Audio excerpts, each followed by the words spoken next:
This is our electromagnetism lab. What we're going to be doing first is seeing how a current carrying wire can produce a magnetic field. I currently have my battery illuminator on at 1.5 volts, and I have a compass needle aligned with a straight section of wire. I'm going to go ahead and close my circuit and see what happens to that compass needle. And you'll notice that it flips. So if I get really close, it's now perpendicular to the wire. So you want to get a good picture of this setup with the north end of the compass needle pointing left. I have built a basic electromagnet here with an iron nail with 10 copper coils on it attached to a battery. I'm going to go ahead and close this circuit and now see if I can pick up a paper clip. You'll notice there aren't really any effects, so I'm going to add a lot more coils and see if I can pick up one. We now have 80 turns, so we're going to see if this will pick up the paper clip.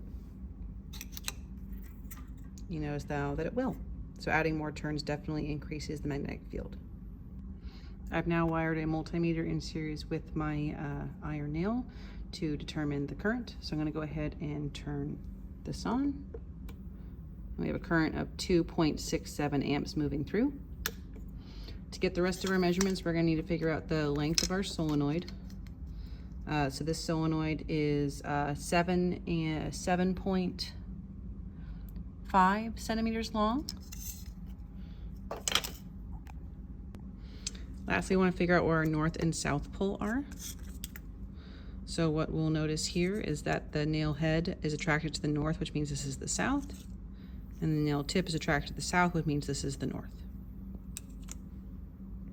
I have wired a resistor here, this little guy, in series, which is 100,000 ohm resistor. And if I try to pick up anything, what you'll notice is it won't work anymore because that resistor is reducing the current overall. I've added the same amount of turns as prior, but on a pencil. And what you'll notice is that it will not pick up anything. Here we have a solenoid that is attached to a galvanometer, which basically measures the amount of amps flowing through something. Currently there is no current at all, which shouldn't surprise you because there is no battery attached. But if you actually bring a magnet up here, what you'll notice is that we can produce a current. So you'll notice that needle is starting to deflect. So a current is made when I move the magnet in and out. If I move it slower, right, it won't change the current as much. I can also flip it around and it will change the direction of the current as well. But the faster I move it through, the more it will deflect, right? And depending on the side, it'll deflect differently. I need to take some measurements of this solenoid here. So I want to count the amount of turns. You can either count, which will take you some time, but you could pause the video. This solenoid though is 15 centimeters in length.